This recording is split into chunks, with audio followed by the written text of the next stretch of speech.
It announced to the Islamic world that West Africa was not peripheral but central to the Muslim community. African Muslims were not recent converts, but practitioners of a faith deeply rooted in their societies. The mosques Mansa Musa built became centers of Islamic practice that have endured for centuries. The Jingwe Reba Mosque in Timbuktu still holds prayers today.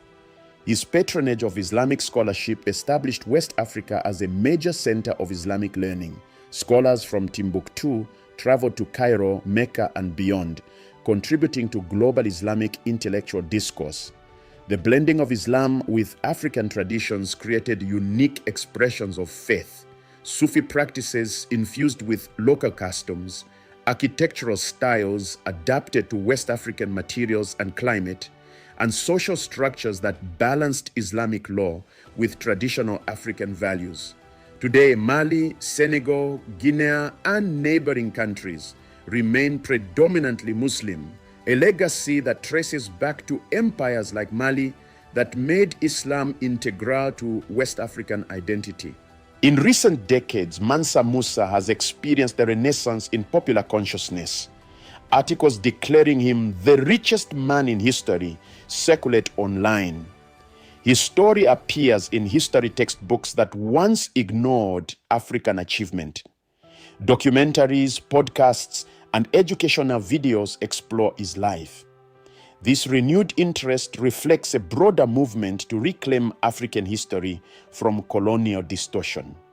Young Africans and people of African descent worldwide take pride in Mansa Musa's story, proof that African civilizations achieved greatness long before European contact. Musicians reference Mansa Musa in lyrics, artists paint him in golden splendor, writers imagine his world in novels and stories. The legend of Timbuktu, once synonymous with the middle of nowhere in Western imagination, is being reclaimed as a symbol of African intellectual achievement. This cultural reclamation matters because it challenges narratives that justified colonialism and slavery.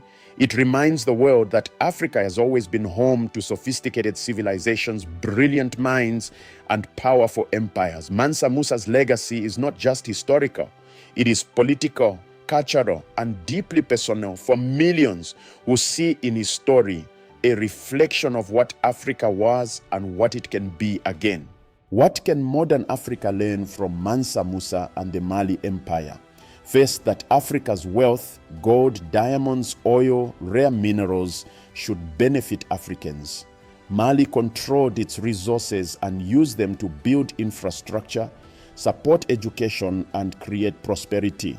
Today, too often, African resources enrich foreign corporations while Africans remain poor. Second, that education and knowledge are foundations of power.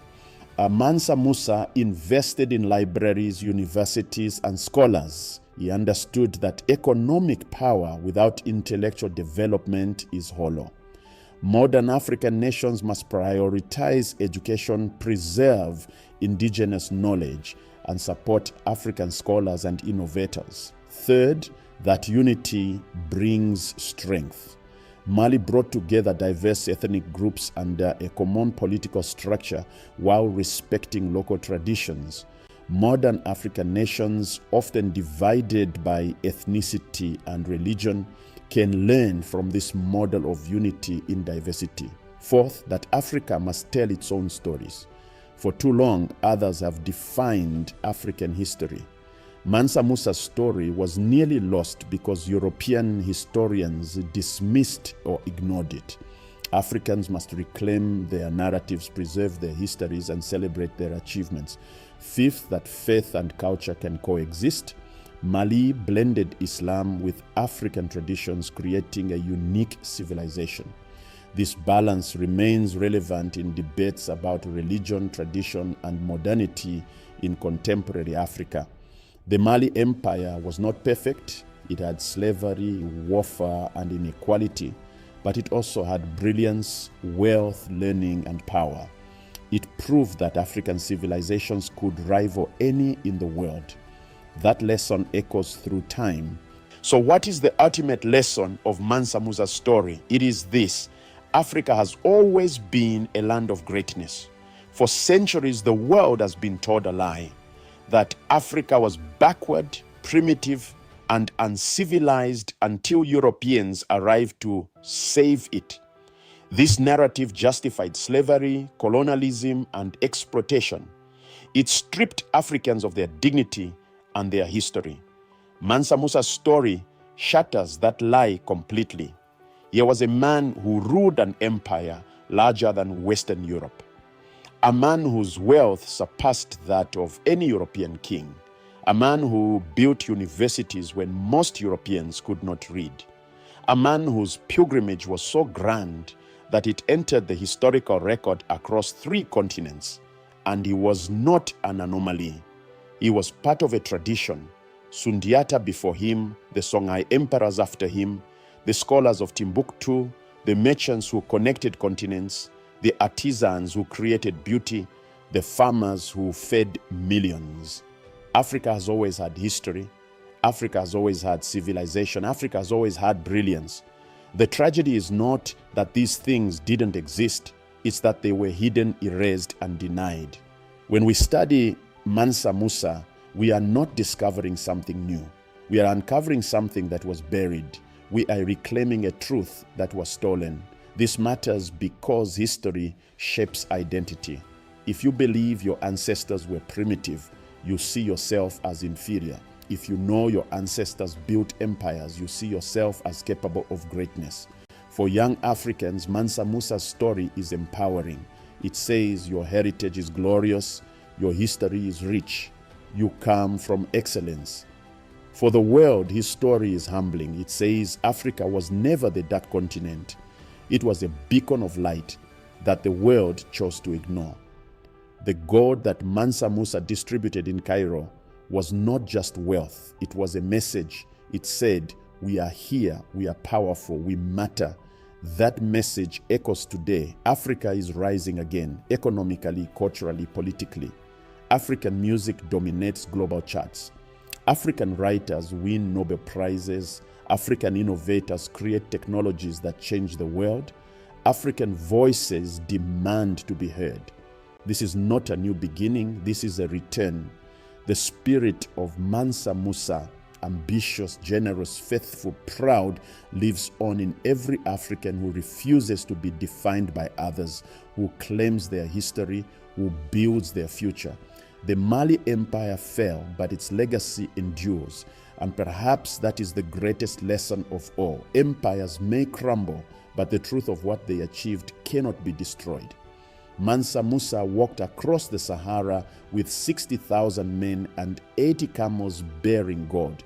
He prayed at the Kaaba. He built mosques that stand today. He transformed his empire into a legend. He did all this to fulfill a religious duty and to announce Mali's greatness to the world. He succeeded beyond measure. 700 years later, we still speak his name. 700 years later, his story still inspires. 700 years later, the legacy of the Mali Empire still reminds us that Africa has always been and will always be a land of greatness. Thank you for joining us on this journey through the life of Mansa Musa and the golden age of the Mali Empire. This story is one of many hidden treasures in African history.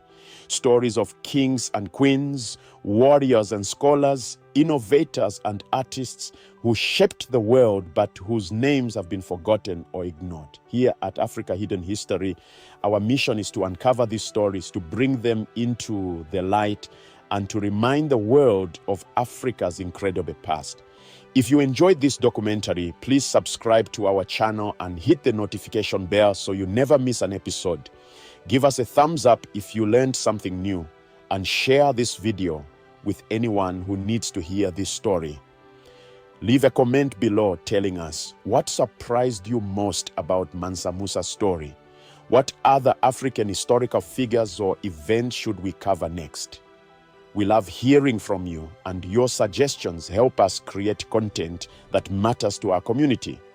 In our next episode, we'll explore another hidden chapter of African history, one filled with drama, courage, and untold truths. You won't want to miss it. Recommended next episode, The Kingdom of Kush.